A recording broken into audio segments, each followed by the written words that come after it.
Imagine ninyo ang inyong mga, kung sa gibutang ni Lord, sa inyong kasing-kasing mga batanon, ang pinid yun na ninyo kay yan ang pag-iya, dili yun mo mawala sa Ginoo. Matigulang man ta, mamatay man ta, naata sa tilan sa Ginoo. Amen? Okay, so wala na tayong laing panahon, no? We will give time sa atong pastor sa pag-deliver sa pulong sa Ginoo. So we welcome si Reverend Janito Lolo. Amen. Dili kasi ba po, pastor? Ayun din natin.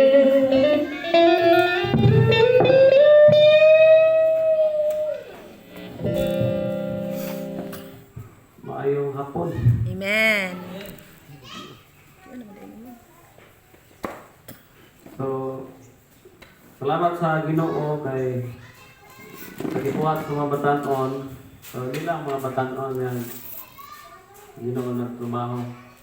Hindi maskin pa mga hampong. So, pagdating na yun, sukan wala din po itong may tabo. Sa among pag-worship nga din na. Ngayon, sa magwali. Wala ko nag-expect nga naman tungkol kay grabe ka gahi ang pulong sa Ginoo. Mga batanon, gahi kayo no? Kung o kuwan ba bitaw, mura ba og tudluo na ka na nga ikaw na jud. So grabe no? Mana nga gabi manggod mga alas 3 ba? Nakamata ko mga alam na kapit. Dayon, akong damgo is si Pastora Shirley, iya akong gi tudluan. Nga Pastor mo ni ampo ana siya. So murag nakuan ko nga. Di nagkuan ko siya na ningkuan lang po ko, sunod lang po ko sa iya. Ano yun? Pagkadapit na sa bunta, kaya nakadalikyan po ko o kanang kuan mga nang tagpilaw. Mga to, grabe sungkan ako. Ang gawas ang mga sungkan katong mga hugaw. So, mato nga wala po ko mag-expect nga unsay gibuhat sa Ginoo. Ay maskin ba ako na ames ko na ganinang sa pag-worship namo ganina. Kaya wala man po sa akong plano, wala po sa akong huna-huna na motibo man. So, ito nga, salamat sa Ginoo kay na kabalo ko nga kato deliverance. Katong hugaw nga aming gawas sa akong mababa sa baba. Dayon hugaw kaayo gyud. So deliverance to siya. So mato nga salamat sa Ginoo kay ang mga batan-on ninyo dili na halos manguli. Alahi sa fellowship nga ilhan na sinati kay nag-istorya mga sila. Katulad dito sa kuan apa kung nakulangan mo dito sa sindangan ano pero unsa ka lahi ano lahi fellowship to pagarian lahi rapor pero dili man kayo nga murag ki ana baka kanang mao na atong i-underestimate atong i-kuan mao na kay naay right time ang Ginoo no bisan pag unsa nakadagko ang gatherings pero kung ang Dios gani dili magliho wala ni hapon naay right time ang Ginoo amen maskin gamay ra diha sa gathering pero naay saktong panahon ang Ginoo naay tawag og right place and right time mo na ang gusto sa Ginoo. So, mag-pray ta. Father God, we thank you so much, Lord, na aling kapunon. Mag-acknowledge ang imong presensya. Salamat kayo sa imong mga kaayo, na imong gibuhat. Labi na sa matang usa ka namo. Bisan pa sa mga batan-on. Tanan-tanan o Dios, among pag-ampo diha kanimo nga ikaw. Pangapabati usab bisan pa sa imong gugma kanamo, sa imong kaluoy, sa imo o Dios nga trabaho, among ma-fail. Tungod kay ikaw, O Diyos, maayo man sa mong kinabuhi. Thank you so much, Lord, ng kaming tanan. amo ang gisaligan ug amo Ginoo nga nabati nga bisan pa ang imong word na ani siya gahom sa pag-usab sa matag usa kanamo. Ug salamat nga ang kausaban dili lang kay karon kundi usab sa maabot panahon bisan kinsa kato nga makadungog sa imong pulong.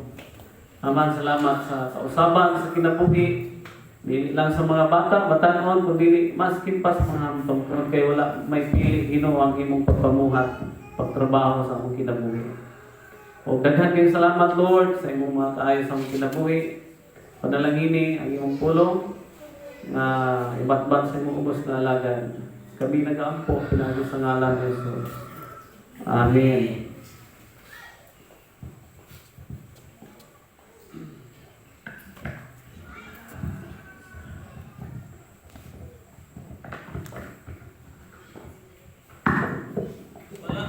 Wala na ito mapulig. Mapulig sa pag-alagad sa Ginoo, napula na. Usahay ang taon mo naay istorya nga kuan katong ako ugangan. Kanang asawa mo kan alliance na siya sa una. Dayon kanta na buntag sa iyo, kanta devotion, may pagkahapon, dayon katulog devotion. Dayon pagkakuha na tanan murag halos na ba nang unsa na kanang mag-devotion ka sa Ginoo, mag-ampo, dayon simba. Dayon niingon ang ihang mga apuhan, ingon ang ihang ginikanan. At unsa pod mo wala pod mamapul-i. Ingon sila sa itubag, dili mi mapulan. Sa mga tao kag manggod nga murag buringan sila, di mapulan sila, kining mga tao nga wala manwas. Pero sa mga taong niluwas, di na sila pulan. Ano? Wala nga kanunay na siyang gani ang word sa Psalms nga there are new every morning. Ang presensya sa Ginoo is magkakabag-o kada buntag. Wala nga pasalamatan nato ang Ginoo tungod kay wala siya'y undang sa pagtrabaho sa atong kinabuhi. Amen? Ang akong topic karon about sa gitawag og pag-ampo ni Elias, no? Santiago chapter 5 verse 18. Unya nag-ampo na sab siya nga muulan, unta og ang langit mitubo sa iyang ulan, mibubo sa iyang ulan, og ang yuta mihatag sa iyang abot. Si Elias, tao sama nato, di ba no? Kabalutan na si Elias usa ka prophet or propeta nga moingon ta nga suod nga higala sa Ginoo. So, kung atong i-compare ang atong kaugalingon og ngadto kang Elias, mura ba og layo ra tanong? No? Pero kay balo man ta nga si Elias tao o kita usab tao. So walay kalainan, no? Walay kalainan nga si Elias tao, kita tao, so busa walay kalainan. Kaya nga no, si Elias makasasala tungod kay tao siya, kita po tao, makasasala po ta. Pero kung saan pag-communicate nato diya sa Ginoo, kung saan nga para mahimutang suod, no? Suod nga higala sa Ginoo. So, naatay mo di ay. So, ako na istorya niya about sa kining unsaon nga mahimutang suod nga bisan nga itong mapag-ampo ang Ginoo gustong maminaw. No? So, inani, ang niingon siya sa Santiago chapter 5 verse 18, unya nag-ampo na usab siya ng ulan. Kaya katong magong higayuna, si Elias, murag pito ka tuig nga walay ulan. Oo, tulo og tunga. Sumpay na ko pito kay kini di ay ulan ko di ay tulo tunga budok. So tulo ka tuig og tunga wala siya mag-ulan. Karon nag-ampo si Elias nga muulan. Kanya karon kay sa diha sa iyang pag-ampo nga muulan, so ang sana ang langit ning hatag sa iyang pagkat-om. Adayon pagkataod-taod migulan. Karon man padre og unya nagampo na sa siya nga muulan, unta og ang langit bibubo siyang ulan og ang yuta mihatag sa iyang abot. Kay kung walay ulan, di man kita ka pugas, di man no? Dili ta ka pugas, dili ta ang mga hayop gani.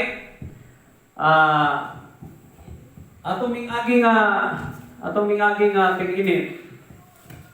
Kung ako bitaw makita kanang among mga tukaran, nantaran petig yun. Wala na buhi na sakbot. Wala na. Ay, how much more sa tulo ka tuig og tunga? Sa ato pa wala na ang hayop na magbuhi. Pero tungod kay ang Ginoo nakakita man sa panginhanglan sa tao. Sa mga to nga nag-ampo mga kaigsuonan si Elias, pag-ampo niya karon, ang Ginoo naghatag og ulan. Si Elias, tao sa manato nga may hugot nga pagtuo, nga dako gayud og himuan ang iyang mga pag-ampo. Matod padre, gani tungod niini giusab sa Dios ang dagan sa kinayahan. Tungod sa iyang pag-ampo, giusab sa Ginoo ang dagan sa kinayahan. Kay ngano, katong higayuna mga kaigsuonan, hulaw mo to. Wala kay makita nga dagdag-og anang langit. So karon pag-ampo ni Elias, giusab ang ingon padre, tungod niini giusab sa Dios ang dagan sa kinayahan, siya nagtuo nga ang pag-ampo sa matarong makapausab sa mga butang. Kinsa mo agree nga ang pag-ampo sa mga matarong na tao makapausab sa mga butang. So kinahanglan nga mabitaw na nga tudloan ta sa Ginoo nga mahimutang matarong sa unsang pagkaagi aron ta makakonek sa iya. Kay kung dili ta kinabuhing matarong kita konek. Amen. Unsa gisulti sa Isaiah chapter 59 verse 1. Ang dalunggan sa Ginoo dili bungol, no? Di ba no? Ang dalunggan sa Ginoo dili bungol nga dili makadungog sa atong pag-ampo o dili usab mubo ang iyang kamot nga dili siya makaluwas nato. So buti pa sa buot mga kaigsuonan, ingon pa siya dito sa unahan nga ang ato Hinoong sala mao'y nakapakulang sa Dios o kanato. So buti pa sabot nga ang sala di ay may hinungdan nga dili ta paminahon sa Ginoo. Amen. Dili ta paminahon sa Ginoo. So dito sa kwan sa versikulo 13. Santiago chapter 5 verse 13. Paliw na mabasa. 13. Doon na ba kaninyo'y nag-antos? Ang puwas siya, doon na ba'y nag-maritayon? Pawitas siya sa pagdaig. Okay. Doon na ba daw nag-antos na to? Paampuha siya. Kabalutan nga Ginoo patalino sa verse 16. Maragyan po Santiago chapter 5 16. Usa nagto sa usa magsugilay kamo sa inyong mga sala o pag-ampo kamo alang sa usa aron kamo mangayo ang pangamuyo sa taong matarong Dako ini kampo niya. kahimuan. Ang pag-ampo daw sa mga taong matarong, dako siya og kahimuan. Mana nga kung mag-ampo ang taong matarong, ang dalunggan sa Ginoo ana iyahan ipaabong anak. Kung sa may itok ani sa akong anak sa dito. Pero ang pag-ampo daw sa mga taong dautan, dulumtanan sa atubangan sa Ginoo. Mana nga dili kita ka-connect mga kaigsuonan, dili ta ka-connect diya sa Ginoo kung ang atong kinabuhi walay pagtumatarong. Si Pastor po na sa una, kanunay gina niya gibalik-balik. Ako dili ko mo to og prayer. O say ko makuana na niya ba, makuana sa mga tao dili siya mo to og prayer. Kay di ay ang iyang buot gyud ipasabot nga kung ang tao bisan kung makasasala ning tawhana, sige kag ampo diya sa Ginoo niya gabuhat gyud ko kag sala. Wa magyuy makuani mo. Wa magyuy mahitabo. Mana nga kung mag-ampo ta, di po ta maghimog sala. Kay para ang atong prayer tatalibugan na sa Ginoo. Amen? So di ta maghimo og kalapasan. So dunay duha ka paglantaw mga kaigsunan. Una, angay kitang magbantay batok sa mga pagtulun-an nga mupahinay o mupugong sa atong pagtuo sa gahom sa pag-ampo. Karon kung may atong bandayan ani. O sa kaandam sa Dios nga motubag sa atong mga pag-ampo, usa sa mga pagtulun-an nga gitumbok mao ang pagbuot sa kapalaran. Sa ato pa kanang bitaw ay pagbuot na sa kapalaran.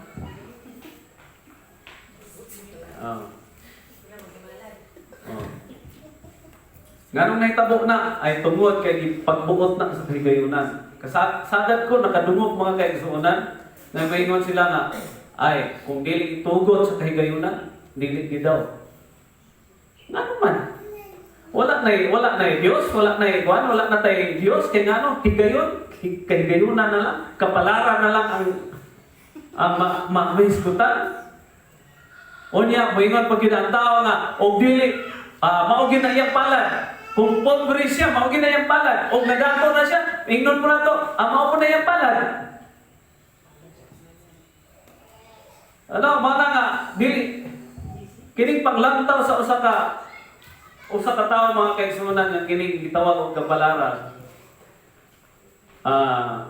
Sa ato pa buot ipasabot mga kaigsuonan nga wala na gid kay pagtuo diha sa Ginoo. Kang imong una-unaon kapalaran. Unya mosabot na lang ka.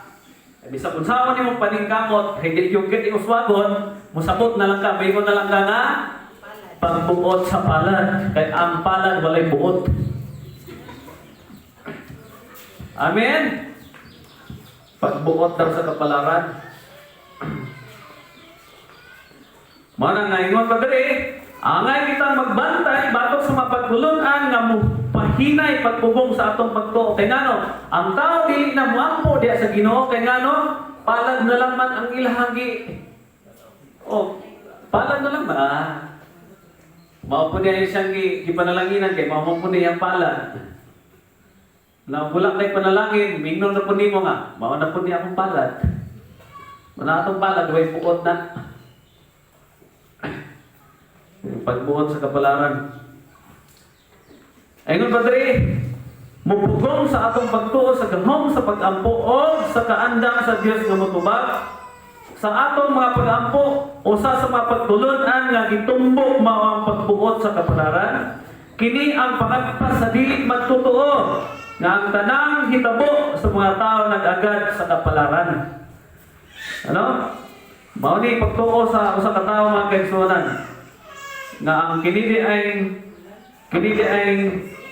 ingon pa diri ang puno nalatid na daan o dili na mausab.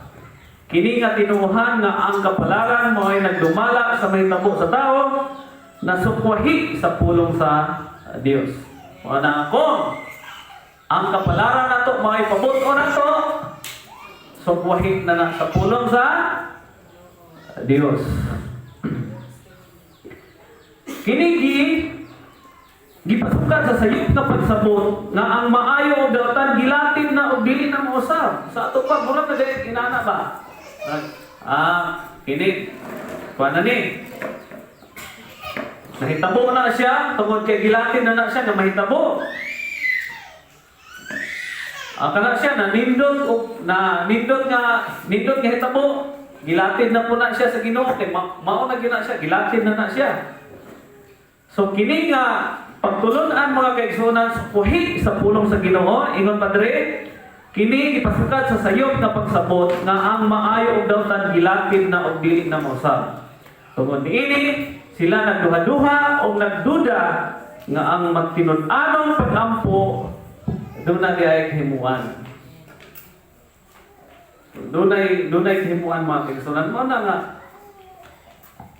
na nga gingon ako ang prayer sa mga taong matinud-anon o matarong sa tubangan sa Ginoo. Dunay dakong kahimuan. Amen? Dayon verse sa number 2. Ang Biblia nagtudlo nga ang Dios wala magdumala sa iyang katawhan pinaagi sa pagyatap sa ilang luwasnong kabubuton. Nagtudlo ang Ginoo nga ang atong gawasnon nga kabubuton wala siya magyatap ani. Kana bitong freedom of choice na to, kana bitong pagpili. Ana pang freedom of choice. Wala na iatake sa Ginoo. Wala na iatake kundi girespeto na sa Ginoo kanang imong freedom of choice. Mo na nga kung unsay imong gipili, mo na imuha. Kung gusto ka mosunod sa Ginoo, mo na imuha, pero dili ka gusto mosunod sa Ginoo, mo na imuha. Kay ang Ginoo mga kaigsunan dili po siya mamugos. Ito nga bersikulo kaganina nga kung talikdan mo ang Dios, talikdan ka usab kaniya. Hangtod sa hangtod yun ang gingon dito. Kung talikdan na nato ang Dios, pero kung pangitao daw mo siya, makaplaganan mo siya. Muna nga importante sa katao mga kaigsunan nga magbaton sa pagkamay ng puon. Salamat sa Ginoo sa mga prayerful Christian, amen? Mga may napuon, mga Kristiyanon. Atin nyo, dili lang baya. Kanang bless gani ko kanang dito mga Islam. Ma-bless ko kay sacrifice kit ilaha. Kanang bang magsambay, magluhod sila magsambayan. Sambayan ko na sila. Magluhod sila, sacrifice. Pero kita, lingkod, kay tapulan. Dili gani magluhod. Kaya nga sakit ang tuhod. Pero, igsuon, bisag unsa man nga plaster sa atong pag-prayer. Maglingkod. Ang sanay, maglingkod, magluhod, maghigda, maglakaw, manlaba man ka, gabuntang man ka sa Ginoo, gaampong man ka sa Ginoo. Ang kinilang, may demand na to makakonekta sa Ginoo, maghimok tag matarong sa tubangan sa Ginoo. Kaya kung walay pagkamatarong, di gyud ka ka-connect sa Ginoo. Bisan pag magsuka ka, bisan pag magluha kag dugo. Pag ang imong kinabuhi, sukuhi sa pulong sa Ginoo, so dili ka ka-connect sa Ginoo igsuon. So, ingon Padre, apan pinaagi sa iyang langit ng pag-alima kanila, nagpasabot kini nga ang Dios magatiman nagiya o nagsangkap sa iyang katawhan pinaagi sa pag-igsulti kanila o nagtubag sa mga pag-ampo. Di atong miduol kaniya nga may hustong kinaiya ang atong mga pag-ampo pagtuo sa Dios makahimo sa mga maayong butang nga dili unta mahimo. Amen. Tanawa daw ninyo basahan daw ninyo sa Exodus chapter 32 verse 9-14. Paliwan po basa.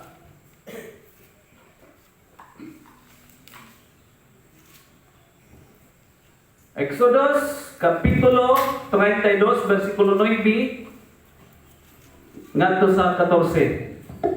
Ang Ginoo miingon kang Moises, nasayod ako nga gahig ulo kining maong katawhan. Karon pasagdi ako kay laglagon ko sila sa nagdilaab kong kasuko. Unya himuon ko ikaw ug ang imong kaliwatan nga usa ka bantugang nasod. Apan si Moses nangaliyupo sa Ginoo nga iyang Dios og miingon, O Ginoo, nganong pasilaubon mo man ang imong kasuko batok sa imong katawhan nga giluwas mo gikan sa Ehipto pinaagi sa dako mong gahom. Makaingon unya ang mga Ehiptohanon nga gikuha mo di ay sila sa Ehipto kay buot mo silang patyon didto sa kabukiran ug aron mapuo sila. Ayaw na intawon ipadayon ang imong kasuko. Ayaw Okay, usab stop sa diyan. Ang pagpakiluoy ni Moses ngadto sa Ginoo, Lord, ayaw na intawon gani ihapag isaysaya na. Mura siya kasaysay dia sa Ginoo, mura bag iyahang kuan ba? O, mura bag tao ra pon nga kauban niya nga makaingon niya mga tao nun nga gikan sa Ehipto gidala nimo sila diri. O niya wala man ka dili man ka sana or dili man nimo makaya nga kanang dad-on nimo sila mao nang gipamatay nimo sila ana ba marag naa si mga istorya kana sige paliw ko padayon. Ayaw usab intawon pahangtangi sa katalagman ang imong katawhan. Pinumdumi ang imong mga alagad nga si Abraham, si Isaac ug si Jacob ug ang gisaad mo kanila nga gipanumpaan mo sa imong ngalan. Mingon ka kanila, pasanayon ko ang inyong katawhan sama kadaghan sa mga bituon. Ihatag ko ang sa inyong mga kaliwat kining tanang yuta nga akong gisaad ug mapanag-iyan nila kini hangtod sa kahangturan. Busa wala ipadayon sa Ginoo ang iyang giuna-unang buhaton ug wala niya pangtangi sa katalagman ang iyang mga. Oh, tanawa ra. Tanawa niyo si Moses og ang Ginoo. O gaistoryahanay. O ato una-unahan ba no? Si Moises og ang Ginoo. Iningana ang Ginoo, primero nga kapag po makining mga tawhana mga gahig ulo. O niya, gusto na po ning mga tawhana pamatyo na po di. Karon kung ako'y Ginoo, nabay tao makabuot na po. Nabay tao makabuot na po. God has no counselor. Wala siya counselor, wala siya magtatambang. Kung akong gusto, pananglit, Ginoo ko. Kung akong gusto, nga kining mga tawhana, laglago na ko ni, naabay makabuot na ko tao, wala. Kung akong kagustuhan.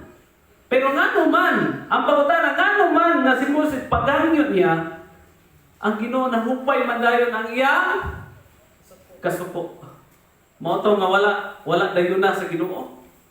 Wala dayon na. Aunta, patyon gyud niya mga tawhana, pero wala dayon na sa Ginoo nga naman. Tungod kay si Moises naghangyo sa Ginoo. Ang pangutana, unsa kasuod si Moises sa Ginoo? Unsa kasuod? Ngano mingtuo man ang Ginoo ngadto sa tao? No? Nga tao raman si Moises. Ngano mingtuo man? Tungod kay si Moses mga kaigsuonan, suod nga higala sa Ginoo ug naglakaw sa pagkabalaan sa Ginoo. Diya sa Ginoo. Naglakaw sa pagkamatarong. Mao na nga mahimo daytang suod sa tubangan sa Ginoo, maglakaw ta nga matarong. Maglakaw ta nga balaan. Kay gawas ni anak kung dili ta maglakaw. Bisan pa kapila ta magsig atong simbahan nga magsig gyapon tagpakasala, di gyapon taghimo pili maayo. Wa gyud di gyud ta ka-connect sa Ginoo. Now, di ba kabalo ang Ginoo no? Kabalo ang Ginoo nga ang tao makasasala siya. So, ang buot ipabuhat sa Ginoo mga kaigsuonan nga kining tao para makakonek sa Dios, iyang i-impart ang pagkabalaan sa Dios ngadto sa tao. So, mahinungdan nga maka-connect na diay ang tao. Amen? Unsa ang pag-connect sa pananglitan ako Dios. Siya tao. Unsa niya pag-connect nako? Nga tao lang man siya, makasasala man siya. So, ang akong pagkabalaan o ang akong pagkamatarong, akong i-impart sa iya para nga makakonek na ning tawhana sa kuha. In ana ang trabaho sa Ginoo. Inanasad ang atong kinabuhi. Dili man ta si Moses, pero ang gusto niya nga makakonect ang Dios diha sa atuang kinabuhi. God is not remain silent sa iyang mga creator. Dili siya magpabilin nga silent lang. Kundi gusto niya ipadayag ang iyang kaugalingon ngadto sa iyang katawhan. Amen. Mana nga magmatinud-anon ta sa pag-alagad sa Ginoo. Amen. Kung gusto mo nga ang inyong pag-ampo patalihugan sa Ginoo, ang atong mga prayer patalihugan sa Ginoo para makakonekta sa iya magkinabuhing balaan o matarong. Amen. Matarong o balaan ang Ginoo. Dili lang kay gugma, dili lang kay maluluyon. Kung dili matarong o balaan, mabitaw nga niingon ang Ginoo nga pagbalaan kamo kay balaan ako. Oh. Pero usahay ng tao ingon ay maong makasala ra pud ko, masipyat ra pud ko pastor kay tao ra man ko, ayaw himuang puhunan na imong pagkatawunon. Kay og himuon imong puhunan na imong pagkatawunon kay mao na imong rason. Dili na unta maingon ang Ginoo nga pagbalaan kamo kay balaan ako. Dili na unta siya maingon ana. Pero kay gusto man sa Ginoo nga posible nga mahimo nato ni ang pagkamataro o pagkabalaan kay ngano tungod kay ang Ginoo mga kaigsoon kabalo siya. Kabalo na siya daan nga ikaw mahimo kang hingpit sa maabot panahon. Nga maglakaw kasi ang pulong aron ka mahimong angayan sa iyang atubangan. Amen. Wala pa angayan siguro nato. Si Moses wala dili man angayan.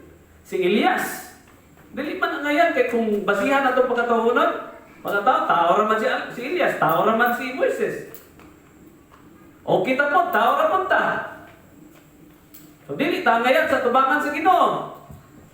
Pero salamat sa Ginoo kay mao na iyang paglantaw sa tuwa para makakonect ako Dios, ikaw tao, para makakonect ka sa kuha, ang akong pagkabalaan o pagkamatarong akong i-impart nimo.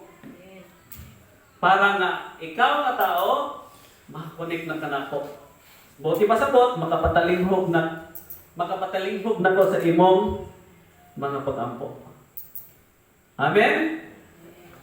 Pero, kung dili na ko i-impartan sa akong pagkabalaan, pagkamatarong, dahil magkinabuhi siyang makasasala, di ba sa atong verse sa Isaiah chapter 59 verse 1, dili bungol ang Ginoo nga dili makadungog sa atong mga prayer.